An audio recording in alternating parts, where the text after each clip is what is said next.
The house was never quiet.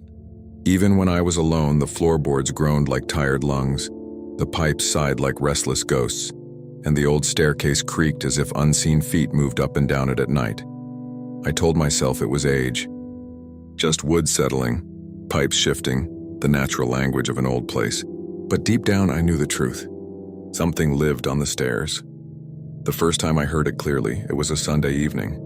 My parents had gone to visit relatives. I stayed behind, stretched out on the couch, reading. The sun slipped below the horizon and the house dimmed, shadows spreading across the walls. That's when I heard it. Footsteps. Slow, heavy. Creak. Creak. I froze, my book sliding from my hands. The sound came from the staircase, deliberate, measured. Someone or something was walking up, I whispered. Hello? No answer, just another step. Creak. My skin prickled. The staircase was in my line of sight, but the shadows were thick, the angle hiding whatever moved there. I grabbed my phone, ready to call someone, anyone, but the screen flickered. Glitched, then died. Though it had been fully charged, I stood, heart thundering, forcing myself to move closer. The staircase was empty, every step bare, but I swear to you, I still heard it creak. Another step, invisible, moving upward. I stumbled back, nearly tripping, whispering prayers I hadn't said in years. The footsteps reached the landing. I waited, trembling, for something to appear. Nothing did. For the rest of the night I stayed awake, lights blazing, ears straining for the faintest sound.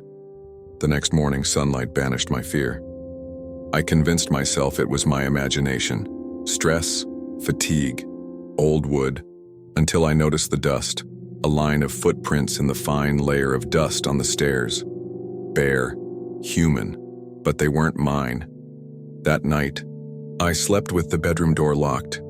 Hours passed in silence. Then around 3 in the morning, it began again. Creak, creak, creak. The sound climbed, one step at a time. Closer, higher. I covered my ears, whispering to myself, begging it to stop. But it didn't. The sound reached the top. My door rattled. Not violently, just a slow, patient pressure. I held my breath. The handle didn't turn. The door didn't open, but the weight of something pressed against it, breathing, slow, wet. Then silence. I didn't sleep. I couldn't. The next day, I found something carved into the wood of my door. Small, jagged, letters scratched by something sharp. One step closer. I tried to tell myself I had done it. Sleepwalking, losing my mind. But I knew better. Each night after it returned, the same pattern, the footsteps, the climbing, the breathing, and every morning new words carved deeper into the wood. 2 steps closer, 3 steps closer. It was counting, night after night, step after step, until one night I woke to silence. No creaking, no breathing, nothing. Relief washed over me until I turned my head. It was in the room. A figure crouched in the corner, too tall, too thin, limbs bending the wrong way. Its face blurred, shifting like wet paint running down glass, and its voice. My turn. I blacked out. When I woke, the carvings on the door were gone. The staircase was silent. The figure nowhere to be found. For weeks, nothing happened. I thought maybe it was over. Maybe it had left. Until last night. I heard the first step again. Creak, and carved into my new door this morning. Words that don't belong to me. Words I can't explain. Starting over. Basements never scared me before. They were just storage, dust, boxes, old furniture. Out of sight, out of mind, but now I can't even look at a set of stairs leading down without my skin crawling. Because of what I heard, because of what followed. It started on an ordinary evening. I was alone. My parents were out late and I had the whole house to myself. I played music, cooked something simple, and tried to ignore the storm brewing outside. The rain hit hard, drumming against the windows, thunder shaking the walls. That's when the power cut out. The house went black, and I was swallowed in silence, broken only by the storm. I grabbed a flashlight from the drawer, the beam slicing through the dark. That's when I heard it, a voice, faint, from below, from the basement. At first I thought it was the storm playing tricks, wind howling through cracks. But no, it was too deliberate, too clear, a whisper calling my name. I froze, heart hammering in my chest. No one was home. No one should have been down there. I crept to the basement door, pressing my ear to it. Silence. Then again, the whisper. My turn. I stumbled back, nearly dropping the flashlight. The voice wasn't familiar. It was low, cracked like dry leaves rustling in the dark. I should have run, should have locked myself in a room until morning. But something in that whisper hooked me, pulled me toward the basement. Against all reason, I opened the door. The air that rushed out was damp, foul like earth and rot. I pointed the flashlight down. The beam fell across the steps, across the concrete floor below. Empty, but I could feel it. Something waiting in the dark, I whispered. Who's there? The answer came from the shadows. Hungry. The beam flickered. My stomach twisted. My legs moved before I could stop them, carrying me down the steps one at a time. Each creak echoed too loud. The flashlight trembled in my hand. The basement looked normal. Boxes, tools, old furniture, but the whisper came again, closer now. Down here. The beam caught something at the far corner. A figure, thin, still facing the wall. My throat closed. I couldn't breathe. Couldn't scream. I just stood there shaking, the light trembling across its frame. It turned, but it didn't move like a person. It unfolded, joints bending wrong, body stretching too tall. Its face was pale, featureless except for a mouth too wide, and it smiled. I ran. I don't remember climbing the stairs, don't remember slamming the door. Just the feeling of cold breath chasing me, whispering in my ear even as I locked the door. Not yet.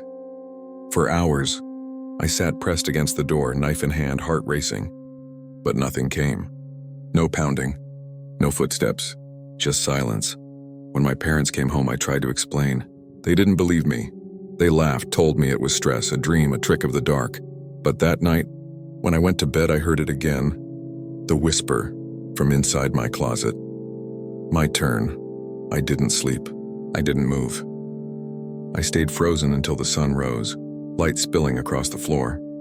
When I finally dared to open the closet, it was empty. But carved into the wall, scratched deep into the wood, were words that weren't there before. Soon. I moved out weeks later. I thought distance would save me. I thought leaving that house would mean leaving it behind. But I was wrong. Because even now, in new rooms, in new houses, I still hear it. The whisper. From beneath the floorboards. From behind the walls.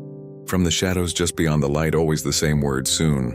And I know, when the time comes, when soon finally becomes now, I won't be able to stop it. Because it's patient and it's hungry and it knows my name. Mirrors never used to bother me. They were just glass, smooth, simple, ordinary.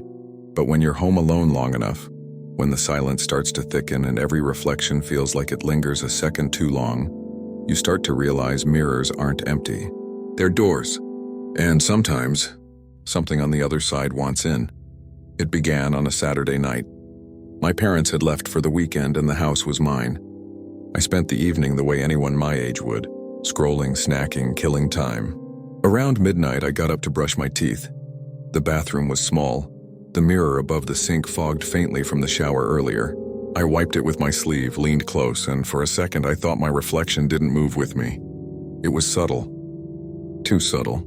A flicker, a lag. I told myself I was tired, shadows, tricks of light. But I couldn't shake the unease crawling through me. I leaned in again, staring hard at my reflection. This time it was perfect. Every movement matched. Every blink in sync. I laughed at myself, embarrassed for being paranoid, and turned off the light. That's when I heard it, a whisper, from the mirror. I froze in the hallway, heart hammering. The bathroom was dark, the mirror hidden in shadow, but I swear I heard my own voice whispering back at me. Don't leave. I didn't sleep that night. I lay in bed staring at the ceiling, every nerve wired with dread. But eventually, exhaustion dragged me under. When I woke, it was to the sound of glass tapping. Not loud. Just soft, steady. I followed the sound downstairs. Every window was intact. Every door locked. But the tapping continued, until I reached the hallway mirror. Tap, tap, tap. From the other side, I leaned close. My reflection leaned closer, but then it smiled. I didn't. I stumbled back, bile rising in my throat. The reflection tilted its head, still grinning, eyes too dark. Then its lips moved, but no sound came out. I ran. back upstairs, slamming the bedroom door shut, shoving furniture against it as though glass could walk through wood. My phone screen flickered to life on its own, the front camera turning on. For a split second I saw myself, but I wasn't holding the phone. I threw it across the room. It shattered, screen black. I didn't sleep. I sat up, knife in hand, staring at the dark. The next morning sunlight poured in, mocking me with normalcy. I tried to convince myself I had cracked, stress, delusion, until I went back to the bathroom. On the mirror, drawn into the condensation, were words, "Let me out." I scrubbed the glass raw, my hands shaking, but the words wouldn't fade. They weren't written in steam. They were etched. That night I covered every mirror in the house with sheets, blankets, towels, anything to block the glass. I thought that would be enough. It wasn't. Because around 3 a.m. I heard the whisper again, not from the bathroom, not from the hallway, from behind the sheet draped over the mirror in my bedroom. Almost. I wanted to run, but my body wouldn't move. I just sat frozen as the sheet shifted, a hand pressing against it from the other side, fingers dragging down, leaving streaks in the fabric. I screamed. The sheet slipped, just an inch, and I saw an eye staring back at me, not mine. I tore the sheet down, smashed the mirror with the knife, shards exploding across the floor. My reflection shattered into 100 broken pieces, each one smiling. For a moment, silence. Then every shard twitched, and every broken reflection spoke in unison. Free. The lights went out. I don't remember what happened after. I woke in the morning, surrounded by glass. My arm bleeding from a deep cut I don't remember making. But the mirror was whole again. Perfect. Like it had never been broken. And when I leaned closer, my reflection didn't move. It just smiled.